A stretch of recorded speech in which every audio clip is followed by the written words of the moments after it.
سابق D G I S I lieutenant general Faiz Hameed کو فوجی تحویل میں لے لیا گیا۔ انٹر سروسز انٹیلیجنس کے سابق ڈائریکٹر جنرل کے خلاف کورٹ مارشل لا کا کارروائی کا آغاز۔ آئی ایس پی آر کے مطابق سپریم کورٹ کے احکامات کی تعمیل کرتے ہوئے لیفٹیننٹ جنرل ریٹائرڈ فیض حمید کے خلاف پاکستان آرمی ایکٹ کی دفعات کے تحت مناسب انضباطی کارروائی کا آغاز کیا گیا۔ فیض حمید کے خلاف ٹاپ سٹی کیس میں شکایات موصول ہوئی تھیں، جن کی درستگی جانچنے کے لیے سپریم کورٹ کے احکامات کی روشنی میں تفصیلی کورٹ آف انکوائری کی گئی۔ انکوائری میں ریٹائرمنٹ کے بعد فیض حمید کی جانب سے آرمی ایکٹ کی خلاف ورزی اور متعدد بے ضابطگیاں ثابت ہوئیں۔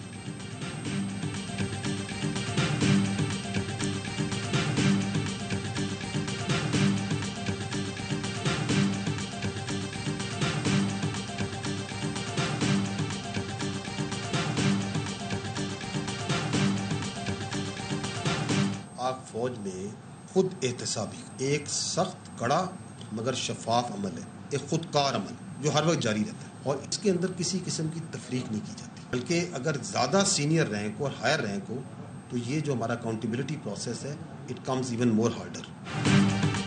فوج کے کڑے احتسابی عمل پر D G I S P R کا واضح بیان دے چکے ہیں۔ 7 مئی 2024 کو پریس کانفرنس میں D G I S P R کا کہنا تھا کہ فوج میں خود احتسابی ایک کڑا، سخت، شفاف اور خودکار عمل ہے جو ہر وقت جاری رہتا ہے۔ جتنا بڑا عہدہ اتنی بڑی ذمہ داری، ہمیں اپنے اکاؤنٹیبلٹی سسٹم پر فخر ہے۔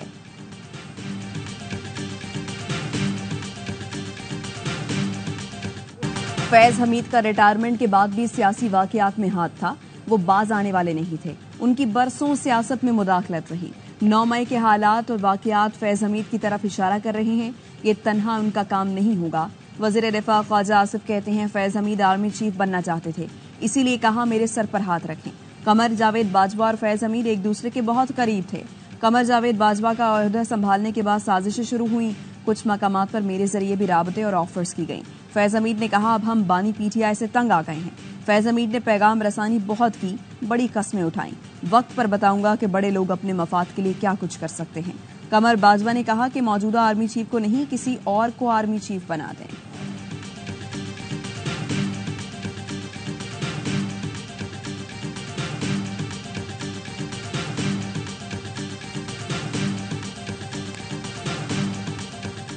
کا ایک بڑا کڑا احتساب کا اور انکوائری کا ایک اپنا سسٹم موجود ہے۔ یہ سسٹم وہ اپنے آپ پہ لاگو کرتے ہیں، وہ بالکل میرٹ پہ چلنے والا ادارہ ہے، اور یہ جو تحقیقات کی گئی ہیں سمجھتا ہوں کہ بڑی طویل تحقیقات تھیں۔ واضح پیغام آیا ہے کہ کوئی بھی آئین اور قانون کی خلاف ورزی کرے گا تو بھگتے گا۔ جو کچھ سامنے آیا وہ تحقیقات کے بعد ہی آیا ہے۔ وفاقی وزیر اطلاعات عطا تارڑ کا فیض حمید کے خلاف کارروائی پر رد عمل، کہا ایک سیاسی جماعت کے ساتھ تعلق پر بھی آرمی ایکٹ کی خلاف ورزیاں کی گئیں، معاملے کو ہمارے ساتھ لنک نہ کیا جائے۔ آئی ایس پی آر کی بالکل واضح پریس ریلیز آئی ہے۔ وزیر اعظم کے مشیر رانا ثناء اللہ نے کہا پاک فوج کی جانب سے بہت مضبوط پیغام دیا گیا، یہ فیصلہ پاک فوج کی عزت اور احترام کا باعث بنے گا۔ فیض حمید کے خلاف انکوائری ہوئی ہے تو باقی چیزیں بھی مانگ ہوں گی۔ لیگی رہنما جاوید لطیف بولے فیض حمید پاکستان میں انتشار کے ماسٹر مائنڈ تھے، فیض حمید کے آج بھی رابطے تھے، بنگلہ دیش طرز کا انتشار برپا کرنے کی منصوبہ بندی کی جا رہی تھی۔ کاش 9 مئی کے وقت اداروں میں بیٹھے لوگوں کے خلاف ایکشن ہوتا۔ فوج کے بعد دیگر اداروں میں بھی خود احتسابی کا عمل شروع ہونا چاہیے۔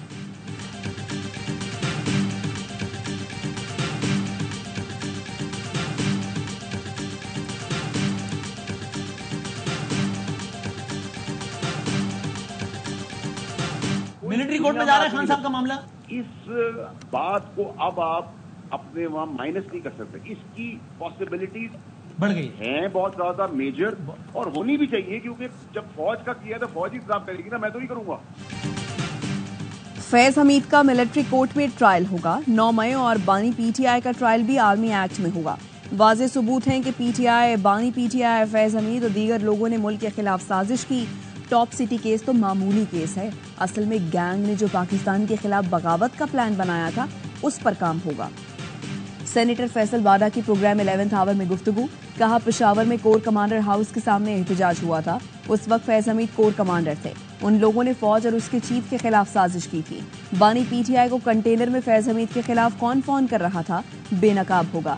ارشد شریف کا قتل بھی انشاءاللہ ثابت ہوگا۔ آرمی چیف کو کریڈٹ دینا ہوگا کہ پاکستان ہے تو سب ہیں، گھر سے احتساب ہو رہا ہے۔ फैसल वादा की एक और पेशगोई पूरी हो गई।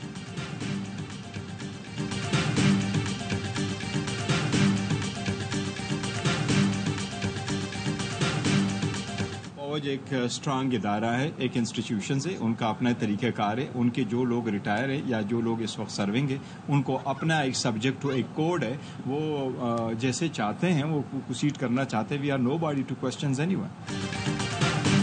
फौज जैसे चाहे अपने इदारे में एहतसाब करे, हम सवाल नहीं उठा सकते।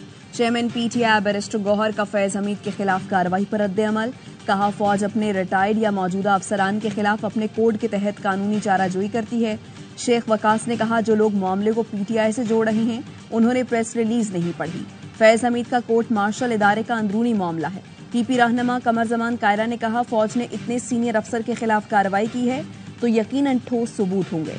आम तौर पर तासुर था कि ऐसे सीनियर अफसर के खिलाफ कार्रवाई नहीं हुआ करती थी। गवर्नर पंजाब सरदार सलीम हैदर ने फैज हमीद के एहतसाब को खुशाइंद करार दिया। बोले, जिन्होंने इख्तियारात का गलत इस्तेमाल किया उन सब का एहतसाब होना चाहिए।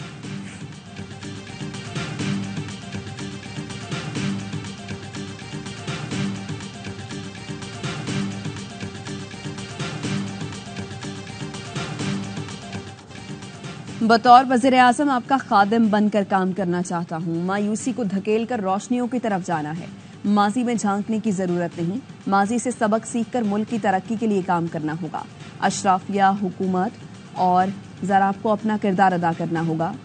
वज़ीर आज़म शहबाज शरीफ का प्राइम मिनिस्टर यूथ प्रोग्राम की तकरीब से खिताब। 1000 एग्रीकल्चर ग्रेजुएट्स को आला तालीम के लिए चीन भेजने का ऐलान। कहा, हुआवे से मुआहिदा किया है कि सालाना 2 लाख बच्चों को ट्रेनिंग देंगे। रवां साल 10 लाख स्मार्टफोन्स नौजवानों को देने का भी ऐलान। वज़ीर आज़म ने कॉमनवेल्थ यूथ अलायंस सेक्रेटेरिएट का इफ्तिताह कर दिया। मुख्तलिफ शोबों में कामयाब नौजवानों में अवार्ड भी तकसीम किए।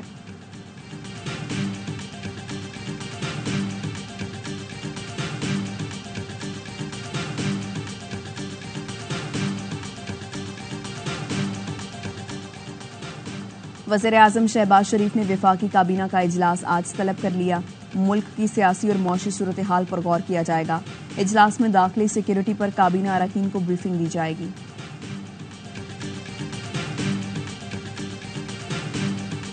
मुआहदा हमने किया है, पूरी कौम के सामने किया है। फरार का रास्ता कोई उनके पास नहीं है। टैक्सों को कम करना पड़ेगा, बिजली की कीमत कम करनी पड़ेगी।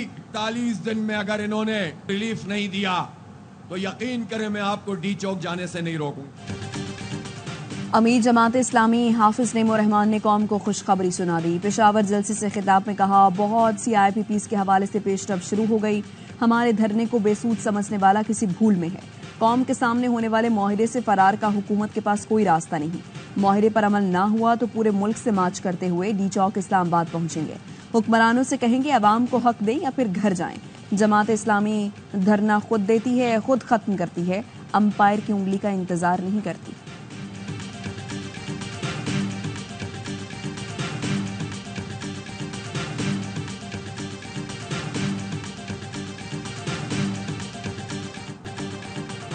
सुप्रीम कोर्ट ने नून लीग के 3 अरकान कौमी असम्बली की रुकनियत बहाल कर दी। लाहौर हाई कोर्ट का फैसला कलअदम करार।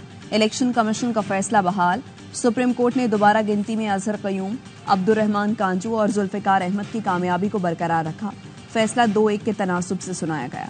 47 सफ़ात पर मुश्तमिल फैसला चीफ जस्टिस काजी फैज ईसा ने तहरीर किया। लिखा, इलेक्शन कमीशन आईनी इदारा, उसके चेयरमैन और अरकान एहतराम के हकदार हैं। बदकिस्मती से कुछ जजेस इस पहलू को नजरअंदाज करके तज़हीक आमेज रिमार्क्स देते हैं। हाई कोर्ट ने सेक्शन 95 के ज़ेली शेक 5 को मद्देनजर ही नहीं रखा गया। जब हाई कोर्ट में केस गया था तो उस वक्त ये तरमीम मौजूद थी। जस्टिस अकील अब्बासी का इख्तलाफी नोट। लिखा, इंतखाबी अमल मुकम्मल होने पर इलेक्शन कमीशन का किरदार खत्म हो गया। आइन के मुताबिक इंतखाबी तनाज़ात पर इलेक्शन ट्राइब्यूनल से ही रुजू किया जा सकता है। इलेक्शन कमीशन का हुक्म दायरा इख्तियार से तजावुज़ है। लाहौर हाई कोर्ट के फैसले में कोई कानूनी या हकाइक की गलती नहीं। हाई कोर्ट के फैसले में मुदाखलत की जरूरत नहीं। सुप्रीम कोर्ट ने PP 137 ननकाना साहब से मुस्लिम लीग नून के राना मोहम्मद अरशद को भी बहाल कर दिया।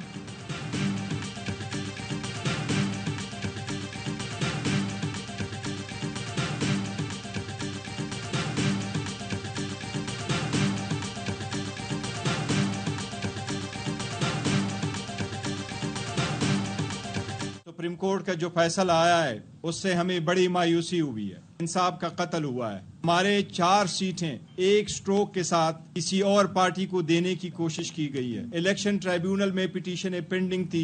बेहतर होता सुप्रीम कोर्ट डायरेक्ट करती कि वही पिटीशनों पे फैसले होते।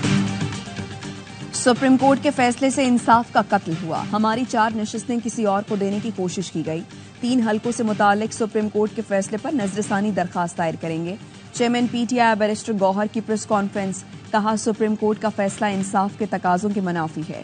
कोशिश हो रही है हमारी जीती नशिस्तों को दोबारा गिनती से शिकस्त में तब्दील किया जाए। शिबली फराज ने कहा, ये 17 सीटों वाले लोग हैं, इनकी मसनूई अक्सरियत बनाई गई। अली मोहम्मद खान कहते हैं, 8 फरवरी को अवाम ने पीटीआई को 2/3 अक्सरियत दी। अवाम का मैंडेट तस्लीम नहीं करना था तो इलेक्शन क्यों कराए। हम डोनाल्ड लू के कहने पर तहरीक अदम एतमाद नहीं लाएंगे।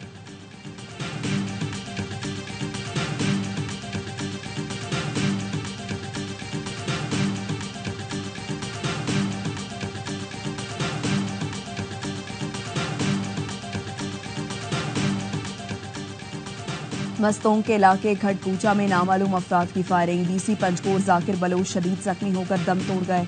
डिस्ट्रिक्ट चेयरमैन म्यूनिसिपल कमेटी समेत 2 जख्मी जेर इलाज। वजीर आला बलूचिस्तान सरफराज बुक्की का वाक़े पर इजहार अफसोस। दहशत गर्दों की गिरफ्तारी के लिए फौरी कार्रवाई का हुक्म। कहा, जाकिर बलोच हुकूमत बलूचिस्तान के एक बासलाहियत अफसर थे। वाक़े में मुलव्वस दहशतगर्द अनासिर को माफ नहीं किया जाएगा। वजीर आला की जाकिर बलोच के दर्जात की बुलंदी। पसमानदगान के लिए सब्र जमील की दुआ।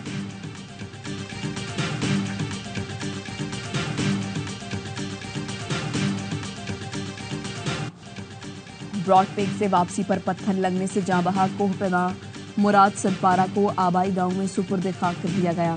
ब्रॉडपेक से जसद खाकी नीचे लाने के लिए रेस्क्यू ऑपरेशन में पाक फौज के हेलीकॉप्टर्स ने हिस्सा लिया। Chairman Sadpara monitoring training school GM Sadpara कहते हैं, मुराद सदपारा पत्थर लगने से गहरी खाई में गिर गए थे। मुराद सदपारा ने K2 समेत कई चोटियों पर सब्ज हिलाली परचम लहराया। सदर आसिफ जरदारी और वज़ीर आज़म शहबाज शरीफ का मुराद सदपारा की वफात पर इजहार अफसोस।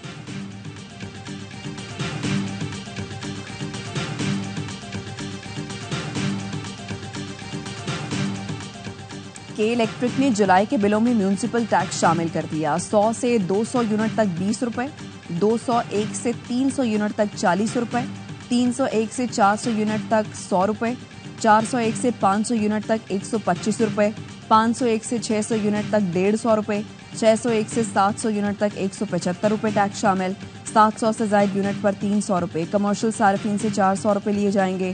Korangi trade and industry association का म्यूनिसिपल टैक्स समेत दीगर टैक्सेस के खिलाफ अदालत जाने का ऐलान।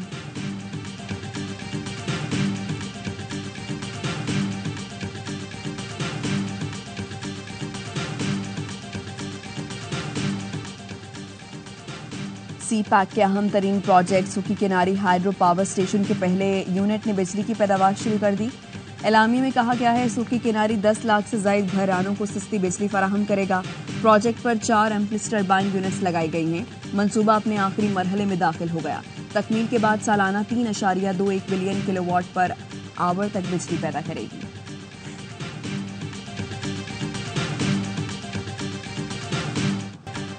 अमरीका की पाकिस्तान में ग़ज़ाई किल्लत का शिकार बच्चों के लिए इमदाद। कराची में मुनक़िदा तकरीब में अमरीकी सफ़ीर डोनाल्ड ब्लूम ने ग़ज़ाई इमदाद यूनिसेफ पाकिस्तान के हवाले की। वज़ीर आला मुराद अली शाह, वज़ीर सेहत सिंध अज़रा फजल पेजोहू, अमरीकी काउंसिल जनरल भी मौजूद थे। 486 मैट्रिक टन तैयार ग़ज़ा सिंध और बलूचिस्तान के ग़ज़ाई किल्लत का शिकार 29,000 से ज़ायद बच्चों में तकसीम होगी। ग़ज़ाई इमदाद की फराहमी पाकिस्तानी अवाम के साथ अमरीकी ताउन और वाबस्तगी का पुख्ता सबूत है। डोनाल्ड ब्लूम का तकरीब से खिताब।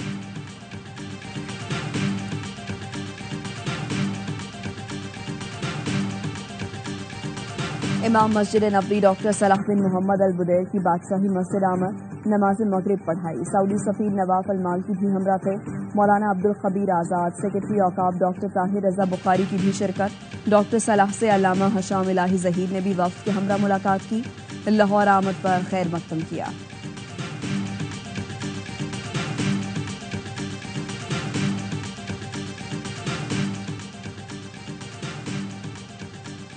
पाकिस्तान का सलामती काउंसिल में इस्लाहात का मुतालबा। मुस्तकिल अरकान में इजाफे की मुखालिफत। اقوام متحدہ میں پاکستان کے مستقل مندوب منیر اکرم کہتے ہیں اقوام متحدہ کی سلامتی کونسل آج کے حقائق کے مطابق نہیں. سلامتی کونسل اب تک 1945 کے وقت کے طاقتور ملکوں کے زیر اثر ہے. ویٹو پاور ملکوں میں اضافے سے عدم مساوات بڑھے گی.